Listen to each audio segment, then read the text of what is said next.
조갑제 TV 시청자 여러분 안녕하십니까? 2019년 12월 4일 오전 11시 50분입니다. 오늘 오전 10시쯤 서울 동부지검 형사 6부 부장 이정섭 검사입니다. 검사와 수사관 등을 청와대에 보내서 민정수석실에 대한 압수수색을 하고 있습니다. 검찰은 이날 유재수 전 부산시 부시장 비리 의혹을 감찰하던 민정수석실의 조사가 돌연 중단된 것과 관련해 가지고 자료를 찾고 있는 것으로 알려졌습니다. 청와대에 대한 압수수색은 이게 처음은 아닙니다. 이 정권 들어서 작년 12월 26일 김태우 전 검찰 수사관이 폭로한 민간인 사찰 의혹과 관련해서 압수수색을 한 적이 있고 이게 이제 두 번째입니다. 근데 청와대에 대한 압수수색은 이곳이 보안시설이기 때문에 다른 장소처럼 직접 수색하지 않고 청와대 측의 협조를 받아야 합니다. 왜냐하면 형사소송법에는 군사상 비밀을 요하는 장소는 책임자 승낙 없이는 압수수색할 수 없도록 되어 있습니다. 과거에도 청와대는 이 조항을 근거로 청와대 내부에 대한 직접 수색은 막았습니다. 원래 검찰은 지난 2일 수색을 하려고 했는데 지난 1일 울산시장 선거 개입 사건 관련 의혹을 받던 검찰 수사관 A씨가 숨진 채 발견되면서 일정을 미루었다고 합니다. 유재수 전 부산시 부시장은 6일 전에 이미 구속이 되었습니다. 그 혐의는 이분이 부산시 부시장으로 재직하기 전에 이 금융위원회 핵심 국장 자리에 있었습니다. 그때 있었던 비위 사실을 밝혀가지고 검찰이 영장을 청구를 했고 서울 동부지방법원이 영장을 발부를 했습니다.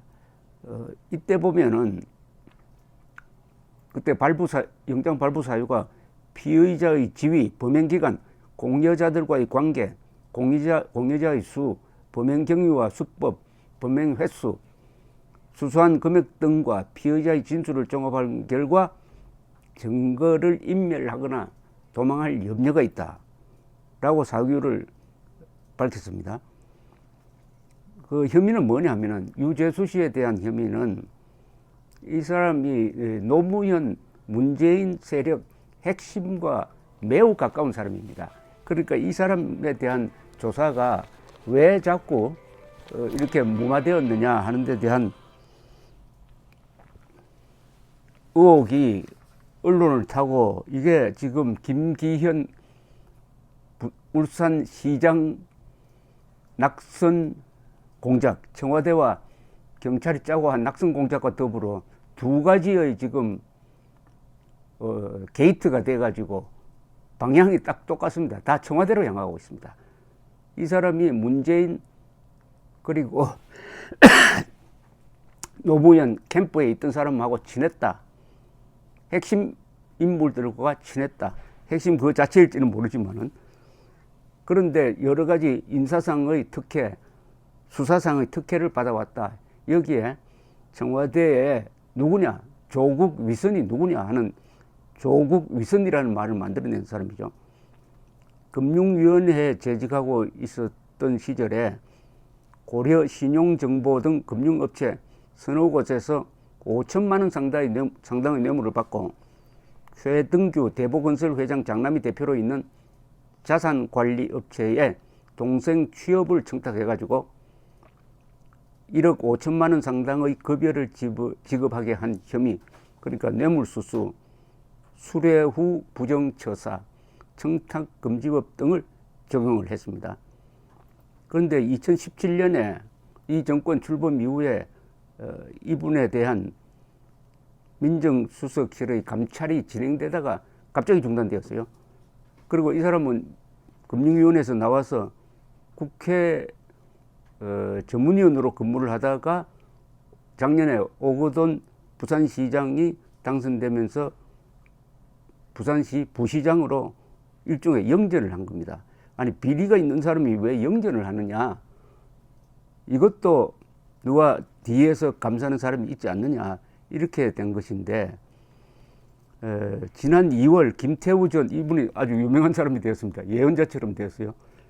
김태우 전 검찰 수사관은 조 전 장관, 조국 씨입니다. 조국 전 장관과 박형철 청와대 반부패 비서관, 이인걸 전 특별감찰반장을 직권남용, 직무유기 혐의로 검찰에 고발했는데, 검찰 조사에서 당시 특감반원들은 조국 전 장관보다 윗선에서 유재수 씨에 대한 감찰을 중단하라는 지시가 있었다는 식으로 진술을 했습니다. 자, 이 사건과 관련해서는 조국 전 장관, 백원우 전 민정비서관, 최종구 전 금융위원장, 김용범 전 금융위 부위원장 등으로 검찰 수사가 확대될 전망이라고 합니다.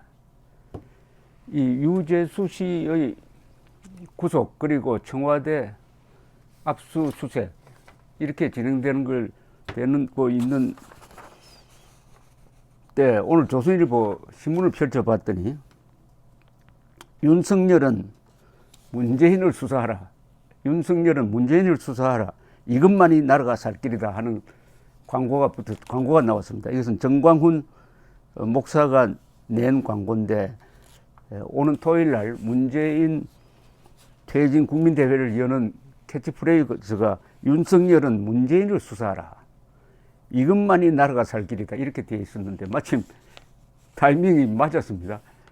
그런데 청와대는 수사할 수가 있지만 문재인 대통령을 수사하는 것은 지금 범죄로는 불가능합니다.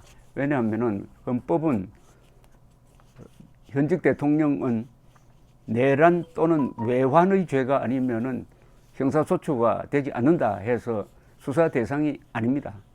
그런데 여기에 좀 경계가 묘합니다. 소추, 즉 기소는 할 수 없지만 수사는 할 수 있지 않느냐 해서 박근혜 당시 대통령을 검찰이 수사 대상으로 삼았습니다. 그래서 박근혜 전 대통령을, 당시 대통령을 소환한다든지 방문해서 조사한 적은 없지만은, 일단 박근혜 당시 대통령이 최순실과 관련된 재단 설립 등등과 관련해가지고 조사를 했고, 박근혜 전 대통령을 피의자로 기록을 했습니다. 피의자로. 그럼 수사를 했다는 거예요. 그렇다면은 이런 종류의 사건, 예컨대 문재인 대통령이 지금 김기현 울산시장 낙선 공작에 관계했느냐, 지시를 했느냐, 묵인했느냐, 또 유재수 감찰 중단에 관계했느냐, 이런 부분에 대해서 수사는 할 수 있다는 관리를 남겼습니다. 수사는 할 수 있다. 그러나 기소는 불가능합니다. 기소는 퇴임 후에 하겠죠. 그러니까 윤석열은 문재인을 수사하라라는 이 말이 법적 근거가 있을 수도 있다는 생각이 듭니다. 다만 이 법 취지는 내란 또는 외환의 죄, 이건 쉽게 말하면 역적죄입니다. 역적죄를 범하지 않는 한 대통령은 임기를 보장해 줘야 한다. 그렇게 해야 대통령 중심제가 정상적으로 작동할 수 있다라는 취지입니다. 그런데 이 취지가 박근혜 대통령 탄핵으로 무너지고 말았습니다. 정치적으로 판단하면 그때 박근혜 대통령이 저질렀다는 그 비리는 이게 임기를 중단시킬 만한 것이 결코 아니었습니다. 임기를 보장했어야 됩니다. 다만 임기가 끝난 다음에 수사를 했어야, 가장 중요한 헌정 질서의 가장 중요한 게 뭐냐면은 선거는 예정된 날짜에 하는 것입니다. 헌정 질서의 시계가 제대로 돌아가게 돼 있었는데 그 시계가 헝클어지도록 만들어 버렸다. 그래서 12월에 있어야 될 선거가 5월에 앞당겨졌다. 이 뒤로 지금 대한민국에서 벌어지고 있는 이 혼란상은 헌정 질서 시계의 작동 혼란, 작동 마비라고 그럴까요? 그런 가운데서 검찰이 문재인의 청와대를 압수수색했다는 이야기가 나오니까 3년 전, 바로 3년 전, 정확하게 3년 전입니다. 3년 전에 있었던 박근혜 대통령 탄핵 사태를 연상하면서 이런 걸 데자뷰라 그러죠. 데자뷰, 기시감이라 그러죠. 언제 본 것 같다 하는 느낌. 데자뷰입니다. 이게 박근혜 탄핵 사태의 데자뷰가 오늘 청와대 압수수색으로 우리 눈앞에 나타났습니다. 이 역사는 길게 보면은 비슷한 것이 다른 형태로 계속 반복됩니다. 감사합니다.